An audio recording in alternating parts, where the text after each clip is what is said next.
Hello everyone, welcome. We are going to play some ranked now, and I thought we'd pull out one of my, actually it's one of my favorite decks, Miracle Rogue.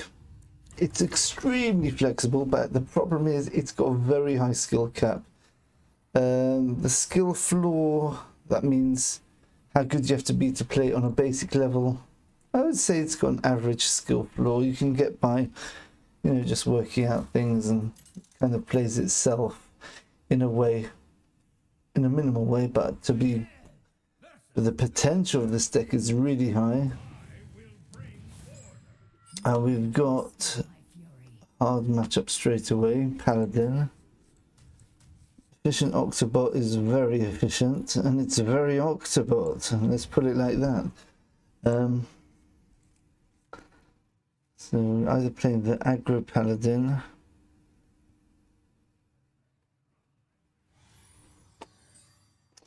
not a very good hand, but if we get a combo card next turn, it's going to be good. Okay, so I'm assuming he won't have anything which can deal with the Octobot, so I think we tempo it out. Yeah.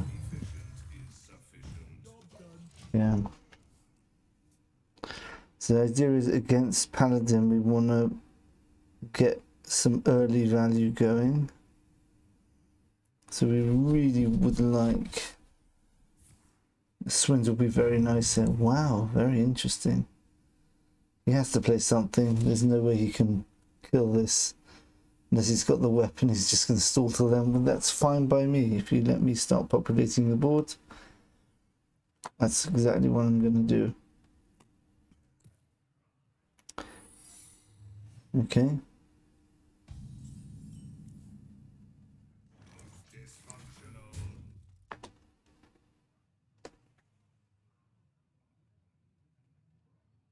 Worst comes to the worst, we can shadow step this. Against Paladin, we want to get stuff on board. Force him to play something, then he's going to regret just stalling.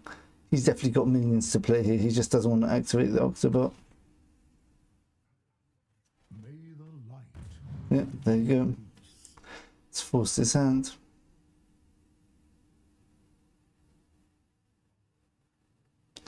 The question is, do we go secret passage? Everything looks up to code. I cannot wait to read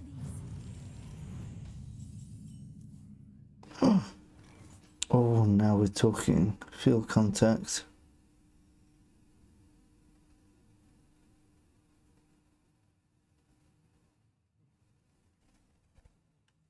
Okay.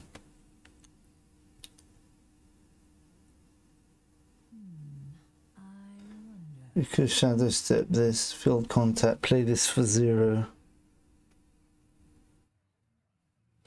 Then bash this in. Oh, tough luck. Oh, we've got to be careful here. This might be Avenge.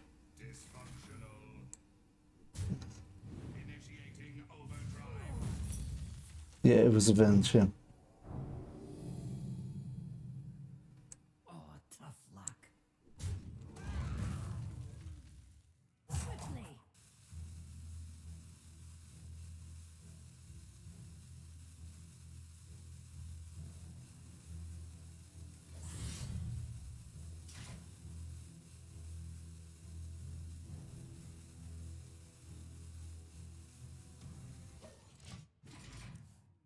Next time we play this for 2 mana. Secret passage. Yeah.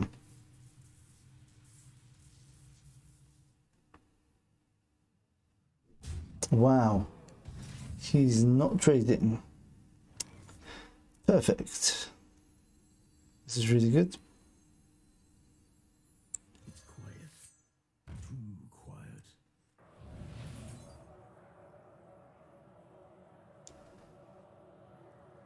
Or do we just do this one? I think we just do this actually.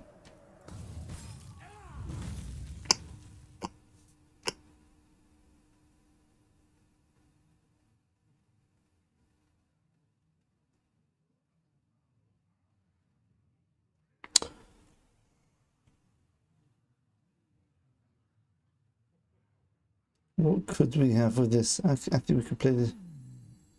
Do we shadow step anything here?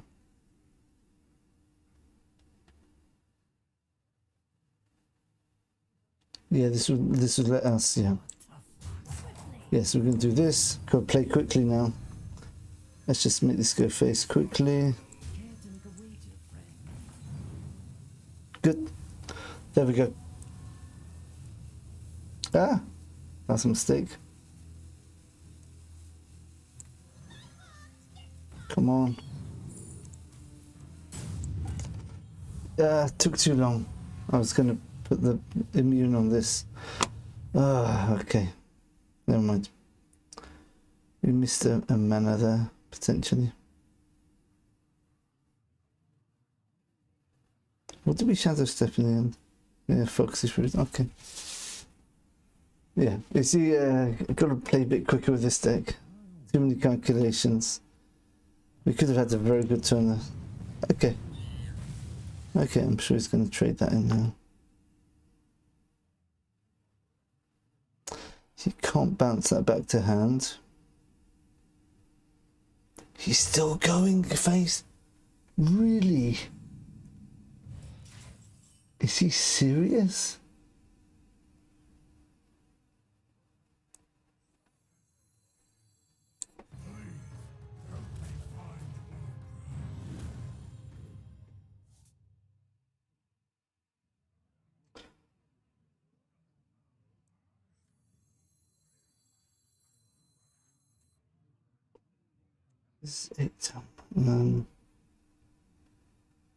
Could get rid of this with. He might be playing the aggro version. So this Aldo attendant was from first day of school. So I end up playing this.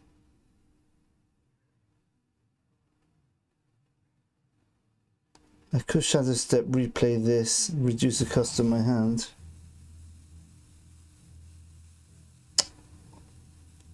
I think we just get the value this turn. Oh, that's really good.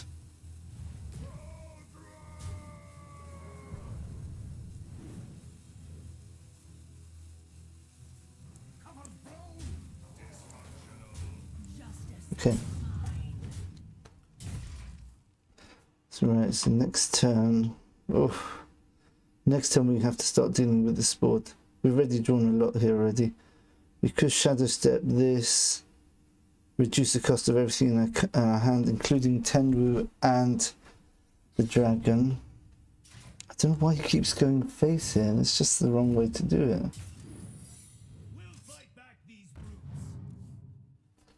Okay, I think we need to use some of us. So we've got 11 showing. We've actually got lethal if he doesn't deal with this board. What is going on here? He's just completely ignoring the fact that I've got... Okay, so I'm going to shadow step this. And maybe I should attack first. Attack face first, because I know I've got lethal. I know I have lethal. Right, so now, worst comes to the worst, if I do something bad on board, I destroy one of my minions or something by accident, it's fine. Okay. Yeah, and then we just go like this, and like that. Yeah. Paladin has to control my board better. That was a really bad play by him, but I did leave him a couple of openings by not playing quickly enough. But yeah, you saw what sort of hand I had. I just had so much value, and yeah, that I didn't play perfectly by any stretch of the imagination there, but it's good enough to deal with that board.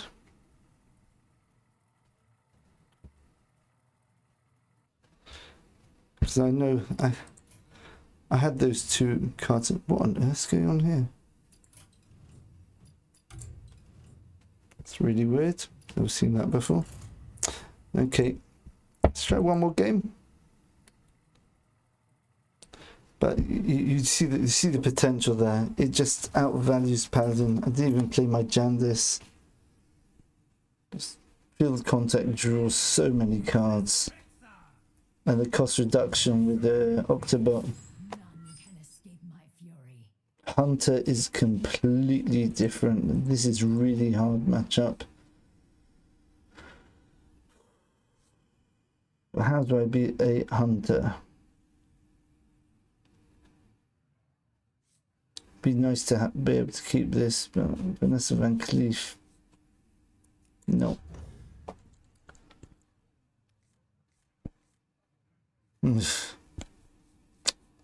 Not ideal at all. Oh, on the other hand, Octobot is very ideal. Let's just hope he plays 1/1s and doesn't have anything which can buff them too much.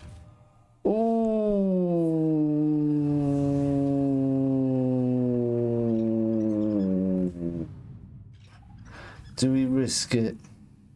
Do we risk it? I think we've got to, don't we? If there's one card which can mess me up, is if he buffs up the 3/2. No! Oh, that was so lucky of him. What? What's he doing? A tactical error. Is he serious? Justice is mine. Initiating overdrive.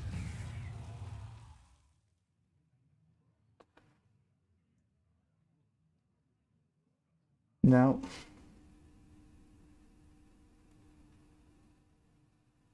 value's one thing. However, I think I've got to do something else here.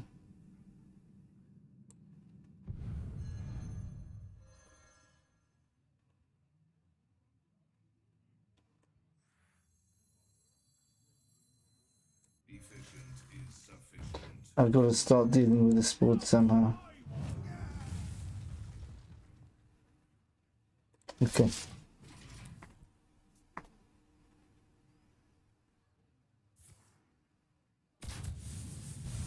He's just going full face here.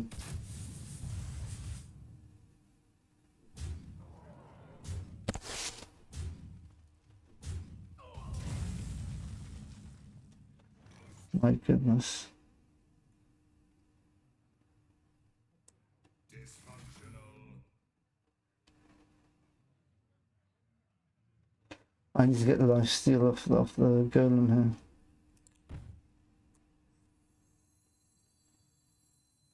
I'm looking for a few good mercenaries. Good. Yes, that's the one I want. Okay. Dysfunctional. Now we do this. Initiating overdrive. Now we can play this, replay it.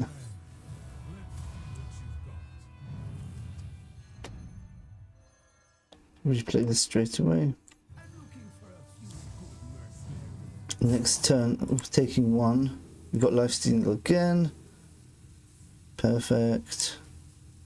So we've got a lot of healing next turn. Justice is mine.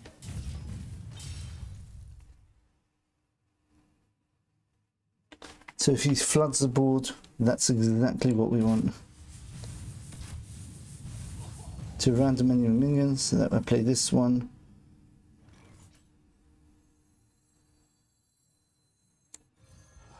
That heals me for 3.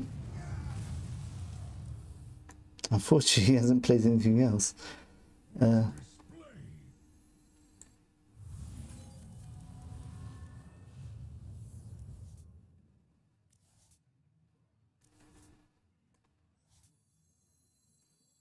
to make a wager, friend?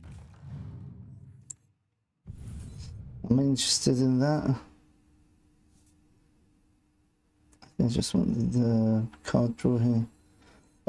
Actually, I might need to get a secret possibly here. Things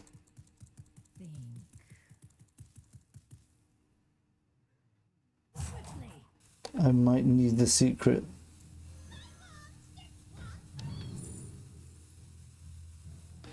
Potion of illusion. That's really amazing. Yeah, definitely. Okay. Next time, potion of illusion, I can heal up massively. This heals me for 6. This can heal me for a bit more. He needs lethal this turn, otherwise I'm right back. Wow. Wow. This is scary. He's not letting me heal, that's a problem.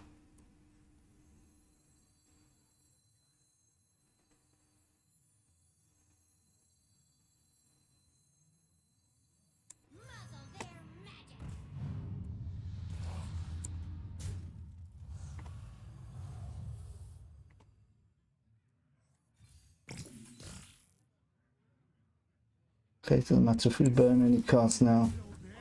We're way past that.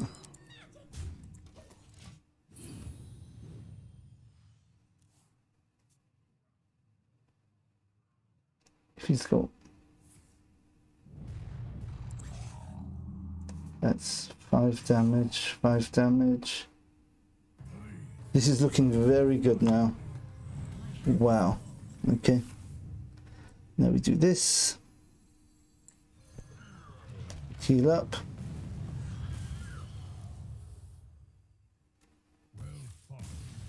Yeah, there you go. Oh, skin of our teeth. He didn't have the best draws. He didn't have his rhino, and he didn't have his other piercing shot, which would have been lethal. But it just shows that, yeah, you can get there. You can get there. Whew. My goodness, that was nerve-wracking. Okay, I hope you got a good idea how this deck works. Really, you really want to mulligan for that early Octobot. Let's just quickly look at the deck. Give a quick overview. Lots of different decks to play at the moment. Miracle Rogue. Yeah, as I say, it's a really hard deck to play, like perfectly, or whatever you call close to perfect, but it's so incredibly flexible. You can do so much. What you saw in that game, the golems, I was able to shadow step whatever Tenwu, Kazakus, get 2 golems, both with heal, both which damage the enemy, which can basically heal me up straight away as soon as I play them. And then of course they're on the board, which can go face or whatever. That last turn I could have traded in a minion and then replayed one of the 1 mana deal 3 damage with lifesteal golem. Oh, that's complicated. To get some even more healing and to clear the board even more. And you see, I just basically swarmed the board. Okay, so let's have a look at the basics of the deck. Basically, one very important card is Efficient Octobot. It's very efficient and, of course, a very Octobot, if I may say so myself. So the idea of this, obviously you want to play this out as soon as you can, unless there's very few cards which can deal with 4 mana on turn 2, with 4 health, I should say. That's why against a Paladin he can deal with it. If he's got a minion on board, then he buffs it. If he's got a 2-attack minion, then puts a Hand of a Dalon or something like that, it is possible to deal with it. Very, very unlikely. So, but even so, I coined it out turn 1, which basically you saw what it did to him. He was terrified to put anything on board just in case I trade into it and reduce the cost of my hand. That's exactly what I wanted, and he was basically messed his game up for the rest of the game. He let me develop a board freely. I could have done something better on turn 2 of turn 3. I'm not sure. I was a bit scared to play my other critical card, my other key card, Field Contact, just in case he'd trade it off. He thought he'd win the aggro race, which is not really correct because I get stuff on much quicker, much cheaper than he can. Foxy Fraud, really, really important card sometimes, where basically, let's say you've got your Swindle turn 2 and you've got nothing, you don't have coin to enable the combo 1 for Thief, you've got lots of combo cards. Foxy Fraud solves that problem and you get a 3-2 on board as a bonus. Tenwu, complicated card. You've got a few ways of using this. You've got the classic ones where it's sort of the OTK version, where you reduce the cost of Tenwu through Octobot and you also reduce the cost of Alexstrasza. Then you play Alexstrasza for either 8 or 7 even. Then you play a Tenwu. Then you play the Alexstrasza again. Then you Shadow Step the Tenwu. And you Tenwu the Alexstrasza again. You don't want to Shadow Step the Alexstrasza because then the Alexstrasza will cost 7. You want to Shadow Step the Tenwu so you can replay it for 0, which gives you a 1 mana Alexstrasza in your hand again. If you've got enough reductions, you can do that 2 or 3 times, possibly 4 times even if you're very lucky, and you basically got an OTK with the Alexstrasza going 8 damage to his face 4 times in a row. If you got a coin, it makes it a bit easier as well. Again, you can use Tenwu with other things, like with Mankrik, to get yourself lots of Mankriks in the his wife's in the deck, or Kazakus, as I did in that last game, to get those extra critical lifesteal minions, which basically won the game for me. Or you could do with Jandarsparov, and of course, whatever you do with Tenwu, you can kind of do with Shadow Step as well. It just works a bit differently. Shadow Step has got the disadvantage that it only reduces the cost by 2, whereas Tenwu reduces the cost all the way down to 1 mana. However, Tenwu, if you want to make use of the 1 cost advantage, you have to replay that minion that turn, because the next turn it'll go back up to full cost, whereas Shadow Step, you're permanently reducing the cost in your hand by 2. Okay, other tricks. Cult Neophyte, very good against things with cheap spells or critical spells. So in the last game, for example, against Paladin, that wasn't right. The Neophyte was played in, the first game was Paladin. The Cult Neophyte can increase the cost of Librams, for example, which can really mess him up for 1 turn if he wants to do some sort of big trade, especially pen flinger combos on just to clear your board, makes it much harder. Also, you can play Cult Neophyte against decks such as Lifesteal Demon Hunter. When you think he's got his combo together, he literally cannot play his combo with the Cult Neophyte up. It's just it will just be too expensive usually to put the Ulganoth on, plus the Moargs, plus the spell, which is now increased cost. So that's, but again, you have to be able to read your opponent's hand. Another one is against Warlock. If you've got a nice big board, you play this turn 7 so you can't wipe out your board with a Twisting Nether on turn 8. Or you play it after you think he's corrupted his Cascading Disaster. Timing it, playing it turn 5 or 6 can help make it a harder decision for him to do that. Brain Freeze, very good for against aggro. This is a battle cry, which basically most of the cards in my deck synergize directly with field contact. Are there any? That's battle cry, battle cry, battle cry. This doesn't. This is a really good finisher, by the way. Turn 10, this is 12 damage for 4 mana. And you saw that's how we won the game against the Paladin. We just played the extra 8 damage for 4 mana. Again, this is a combo card. Battle Cry, combo, Battle Cry, This is one of the few cards which doesn't synergize with field contact directly. Cult Neophyte, Battle Cry, combo, combo, Battle Cry, combo. And Shadow Step is free to play anyway, so that just actually helps you because you can Shadow Step something and then replay, let's say, Cult Neophyte or One Thief, you replay it with the Shadow Step again. So if you manage to get a field contact on board to stick, or you reduce the cost, or you've got, let's say, 6 or 7 mana, the field contact can basically draw you so much value, it gets ridiculous. And of course, if you get that efficient Octobot with one of the full hands from field contact, reduce the cost of that whole hand by playing Octobot plus a Plunderer or a Guardian Orc Merchant or a Brain Freeze. You've got 6 ways of proccing the Octobot yourself.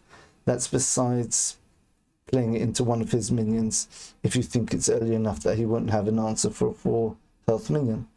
So that's kind of like an overall look at this deck. There's so much you could do with it. Price Plunderer against aggro, and you're trying to keep the balance on board. The Price Plunderer can be your 2 mana, 1 mana, 2, 1 on board, which also gets rid of one of his bigger minions. Shadow Step it, get rid of 2 minions. It's just, there's so much you can do with this. One free thief, you can search for the ideal card in your situation. Vanessa Van Cleef can basically copy an amazing card which he's played, which you can't handle. Let's say he played, what's it called? Deathwing, the one which, that the 12/12, which basically attacks everything on board, and you've got no answer for that. Let's say just Van Cleef, play it, you've basically cleared his board or whatever. It's got lots of use. Van Cleef, again, this is just in the theme of the deck. You can do so much. It's such a flexible card. Tenwu, flexibility. Foxy Fraud, flexibility. This is just a card. One Thief gives you more options. This whole deck is just all about options and flexibility, so you can theoretically challenge any deck in the meta with this. But the hard thing is knowing your opponent's deck. That's how I'm going to finish off the video. If you want to be good at this deck, you have to know your opponent. That is the key. If you know your opponent, what he's trying to do, you drastically alter your game plan from game to game depending on your opponent. So let's say playing aggro, you want to get stuff on board which can remove Brain Freeze, Price Plunderer, and you want to get definitely your Octobot to help you accelerate your card draw, so you've got options. Kazakus for lifesteal like you saw in the last game. For value, if you're playing a value matchup, let's say against a Paladin, a Libram Paladin, Shadow Step and Tenwu your Barov, so you've got constant 5-drops coming on board. Again, field contact obviously to get you that. Against control decks like Priest, you've got your Wicked Stabs you want to save to turn 10 to give them that burst damage of the 12. Shadow Step a couple of Mancrics, just so for that constant barrage, so you overwhelm him with burst turns basically. And you've got things like Kazakus can give you golems which buff up your board, so you Shadow Step those golems. If you get 2 or 3 minions to stick, even though they're cheap, you buff them up for 2, then another 2.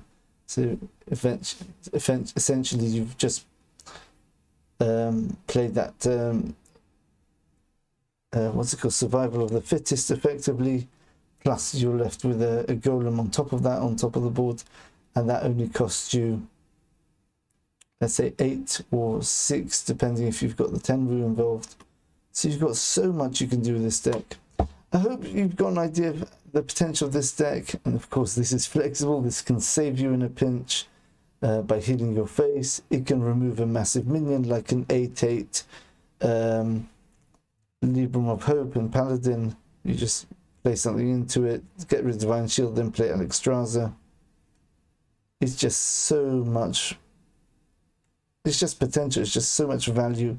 But of course, because you've got so many options, you have to know your opponent's deck and adapt your play specifically for the matchup you're playing.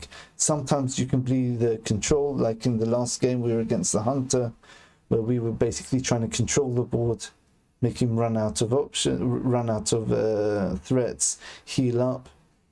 Or you can be the aggressor, like we were against the Paladin. The Paladin really didn't play that correctly. He should have been trading on board much more, taking value trades just to keep our aggression off, and we finished off with some burst with the wicked stabs. Again, the mirror match, really fun. Yeah, you try it out if you like it.